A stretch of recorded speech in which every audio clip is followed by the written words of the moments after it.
Hello and welcome to Shivo versus the First World. I'm Sheila D.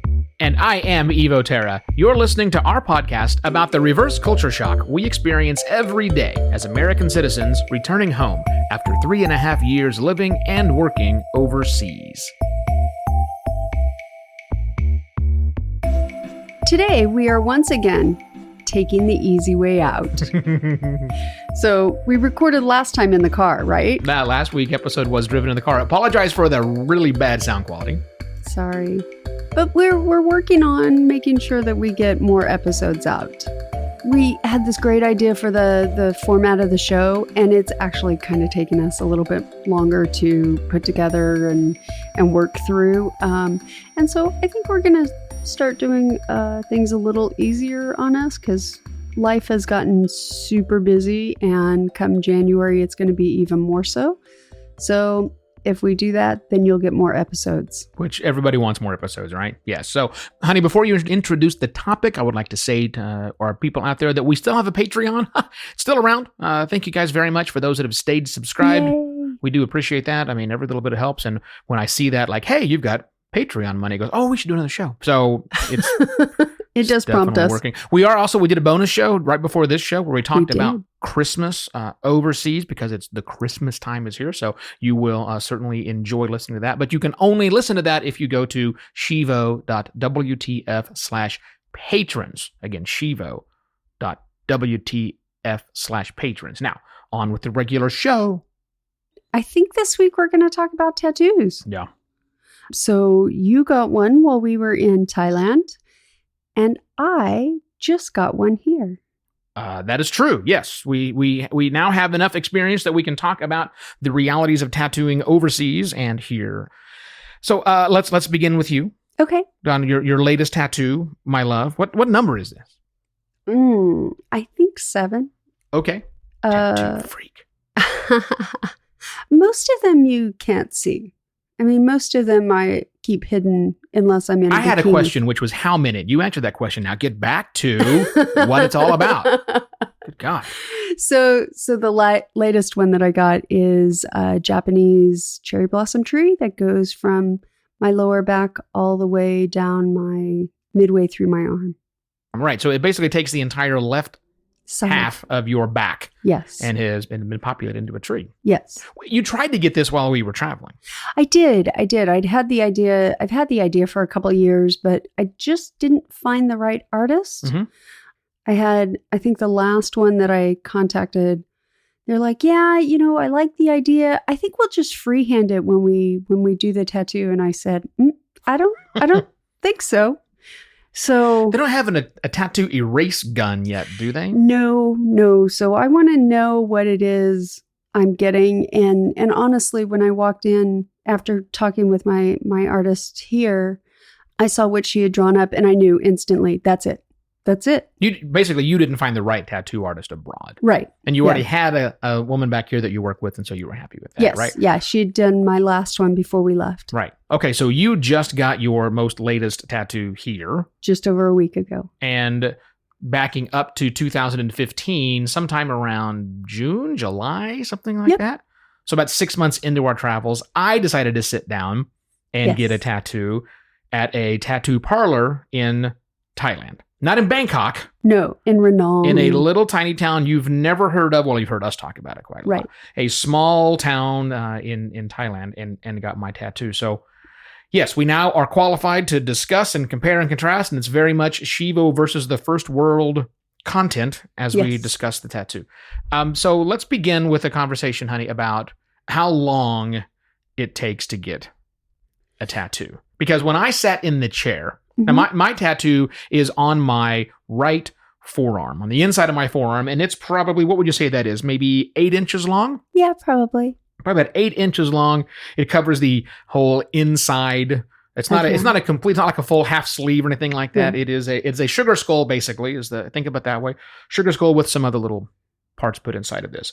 And this tattoo took me, I would say, all in, there's 6 hours in this. Probably. Yeah. 6 hours in this. And And so that was my time frame. How about your tattoo? If we had to guess the square footage of it, I mean, it's probably, from middle of your bicep, it doesn't go down your bicep, I guess your tricep, across your shoulder blade, down the left trunk. side of your back, across, wrapping to part of the side of you, under your rib cage. Well, I'm not that far yet. Okay. So halfway down under your rib cage, it goes there. And then all the way down to your hip. So under the line where your pants would go, right off to the edge of that. So that's a lot. That's probably, I'm going to say 20 inches of length and probably 8 to 10 inches of width. Yeah. And again, not full. This is a tree. Right. So it's a mostly tree trunk, and then it's got branches, and it has lots of Japanese blossoms on it. And you thus far only have the outline. I only have the outline. And that took how long for you? 3 hours. 3 hours. Yes. Which is about the amount of time that I set for the first time when I got mine done. So time-wise, to get it done was the same. Right. However, it's this next bit that I think is going to finish things up. So my intent when I was in Thailand was to get just the outline of mine done the first day. But as we got into it, there's not that much color into it, and we decided, what the heck, we're almost done. Let's finish things up. I'm going to power through. I'm going to be tough, which I'm not tough at all when it comes to these things. So I got mine done, and the whole thing was done in 3 hours. Right. The big difference is that I went back a few weeks later. I noticed there was a couple of spots that all the lines hadn't been perfectly connected, and some other little touch up. And you always have to do touch up when you get a tattoo. It is just a thing. You have to get some touch ups that are done. So I went back in for touch ups, which should have been an hour or so. Nope. The dude redid the entire friggin' tattoo. But it looks great. It looks fantastic. But he went over everything again and said, oh yeah, I'd like to do some little difference. And so hence the 6 hours. Right. For me. You'll go back in for how long? Because you've no coloration. I have no coloration and no shading. Right. So what are you anticipating that's going to be? So she said the shading should be an hour and a half. Okay. And the coloring is about 3. So you've got another 4 hours or so to go. Just to finish it. Yeah. Yeah. That's not even going back to do any touch-ups later on. But you've had her do tattoos for you before. Mm-hmm. How much touch-up do you anticipate with your tattoo artist here in America? None.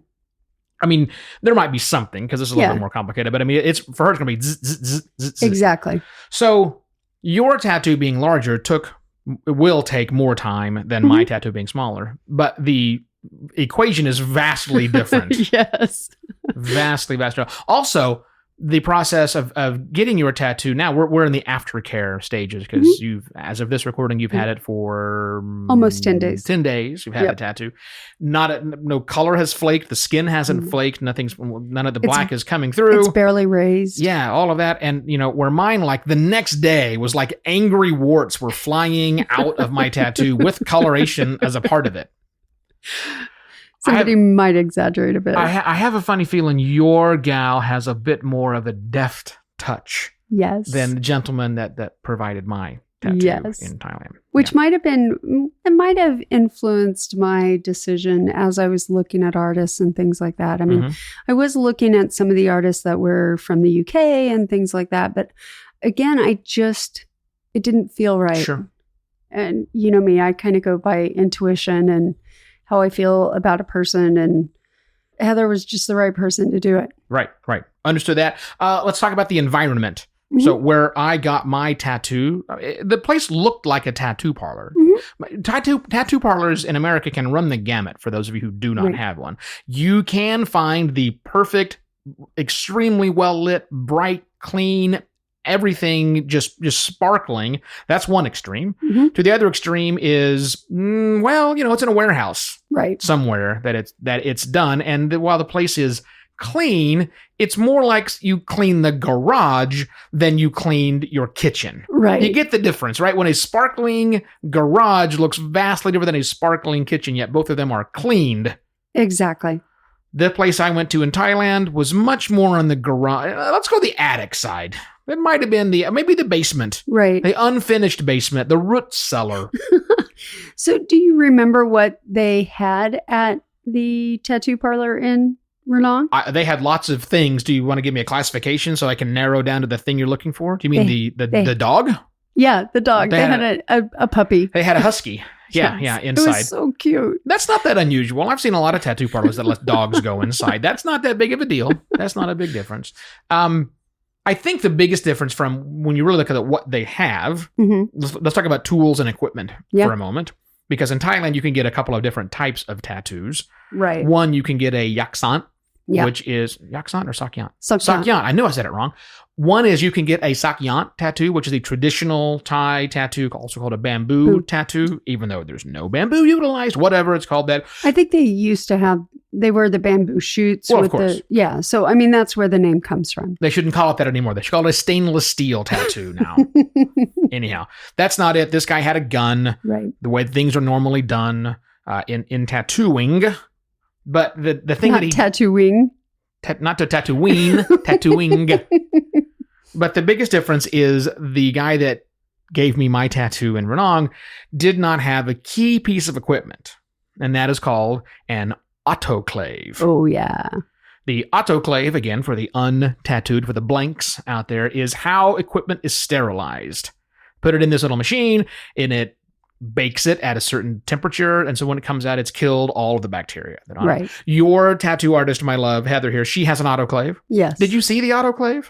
I did not, but I think I did the first time I went in, so I didn't question it. When she began the process, did she, how did it begin with the equipment? Did you see? My back was to her. So you didn't see it? No. Typically what you see here in America is the person will unwrap a sealed bag. As if you were going into into surgery. Yes. That's the idea. They keep it at that same level. Autoclaves are also used in surgery centers or doctor's offices when they are cleaning scalpels and various pieces. They will put them in the autoclave and bake them, and then they seal them up in this hermetically sealed plastic envelope. Right. And oftentimes, when you're in a tattoo parlor, you will either see them pull the equipment out of the autoclave or unwrap the sealed sterile bag, which has the gun, the needles, and all the other pieces they're going to be utilizing in this. In Thailand, the autoclave, there were no sealed plastic bags. Okay. There wasn't an autoclave. There was, however, a tabletop oven. Oh, yeah. That which you might use if your place doesn't have an oven and you wanted a separate one that you would like cook toast in, or maybe a pizza or something else that sits. That's what they utilized. Now, the good thing about that is it gets to 500 degrees. Yeah. It does the same thing. Right. Ultimately, it's all because of heat that kills the bacteria. So, and I did watch the guy pull them out of, the Easy Bake Oven. It wasn't an Easy Bake Oven. Out of the tabletop oven when I thought, well, I guess that'll do. Yeah. It's not what I'm used to doing, but, from what I know about the way things work and that heat kills things, what the heck? I'll give it a shot. Perfect. But you won't find that in America. If your tattoo artist doesn't have an autoclave, they will probably ran out of town. Right. And I can't imagine they're going to set up shop and without having, that's just proper equipment you have to have. So you and I got our first tattoo in Oklahoma. We did. When it was illegal. It was. Actually, it was just recently made legal. Within the last decade or so. Yeah. Mm-hmm. And, but even he, who was running it illegal, had an autoclave. Yeah, they are just the thing that you expect. Right. Yeah, don't expect those when you're traveling to the third world. So here's the other thing that was interesting with my girl. She had multiple different beds is a weird way to say it, but she had a massage table and she had the other.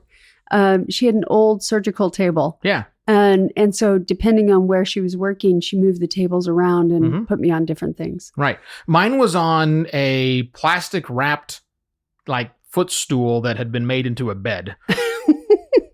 I used a Thai pillow. Right. He did the small Thai pillows that would use underneath your head. That was what kind of held an arm up. And he would wrap all of these in plastic wrap so that ink and blood wouldn't get all over them. Wow, you're making that very inviting. It sounds like everyone should go do this in Thailand. Yeah, I think all of our listeners are saying, why did you choose to do this? Again, the number one thing to me was, am I going to get a disease from this. And because it came out of the oven, probably not. My chance of that was relatively reduced. And it's not like somebody else had been there before me getting a tattoo. Right. So I was relatively assumed and assured that there was nobody extra, no body fluid swapping that would be taking place. So, expect not to have an autoclave when you go. But in America, it feels like you're in a surgery center. It does, yeah. They wrap everything, the gun and everything with plastic. My girl, she had set a piece of tape on the bed. What? Not a piece of tape, a roll of tape. Oh, okay. On the bed. Yeah. And because she had done that, she couldn't use it again. So she just gave it to me. Oh, that's interesting. Yeah. Right, because it was no longer perfectly sterile anymore. Right. Yeah, that's not going to happen in the third world. Yeah. So they might take you down to the river and wash it off with that. Ooh, yeah, no. No, they wouldn't do that. So I'm kidding. What was your aftercare? My aftercare, well, he wrapped everything up in plastic, in saran wrap, which as you had the same thing. Yep. It's not really saran wrap, but it's the same. It's food wrap, right? It's the same thing. And he did give me a little container of some lotion. Oh, yeah. Because you had to go back and get some. Yeah. More. I need to get more. Yeah. So he gave me that. And then he gave me about a thumb-sized portion of marijuana as part of the deal. As you do. So, thanks. That was the aftercare. Just, wash it and clean it. And there we go. And it wasn't good marijuana. So I'm told. I heard that it was not very good marijuana. No, it wasn't. It wasn't at all. What was your aftercare? My aftercare, well, she didn't give me any ointments, but she advised what I should be using on it. Right. So I started with Aquifer, which is like a sealant, keeps moisture in. Okay. And then I ordered a diaper care thing on Amazon, and it came 2 days later. So I started using that, and it's done a great job. And she's given me a recommendation for this next session called Dr. Numb, and that I will order in the next week or so that I have it for the next one. But you put it on 2 hours before you go in, and then it keeps it kind of numbs it up. Which means you're cheating. So why not just get a temporary tattoo? I mean, if you really don't want to go through the pain, why go through it? Are you challenging me? What are you talking about? I have never used it. So yes, I will challenge you not to use it, and I won't use it again. Silly thing to do. So, all right. So let's ask the question. Is getting a tattoo with only a small risk of catching some bloodborne illness something you embrace about the first world? Are you embarrassed by Western civilization's commitment to sterilization? Or do you hate it so much it makes you want to escape back to a developing nation? Look, I love the fact that I got this tattoo, but there is no reason to go overseas to the third world to get a tattoo. Right. We got it right. Yeah. The key word there was sterilization, sanitization, and there's zero chance of catching anything bad here. Well, not zero chance, but it's a small enough case. You go to a professional shop, it's fine. You're rolling the dice when you go overseas. So it's definitely something I love about Western civilization. And obviously, I mean, I was looking to get one overseas, but couldn't find the right environment, person. So, and you shouldn't get one unless it's right. Well, that's always a good idea for everyone. Hey, listener, remember at the top of the show when we mentioned that bonus episode where we talked about Christmas time and parties that we have done all over the world? Well, you can listen to that only if you become a patron, which you can do for like as little as $1. Super easy, fast, easy to sign up. Go to shivo.wtf/patrons. Don't forget that some patrons are eligible for special gifts. We've sent handwritten postcards, care packages from abroad, and of course, that special, exclusive patron-only content Evo just mentioned. Dozens of listeners, just like you, think this show is worth a couple of bucks a month. If you agree, get on the list at shivo.wtf/patrons today. Oh, and also thank you, Wu Ti. Wu Ti was the name of my artist in Thailand. Thank you, Wu Ti, for giving me an awesome tattoo, and also not Hepatitis C, I do appreciate that. Yeah. And now I've got this lovely permanent reminder of my time in Thailand. And thank you for listening to Shivo versus the First World. For more episodes and easy ways to listen each week, just go to shivo.wtf/podcast. Neither of us are hard to find on all of the relevant social media. I'm Sheila D. And I am Evo Terra. We'll be back next week with another adjustment to your first world problems. Cheers!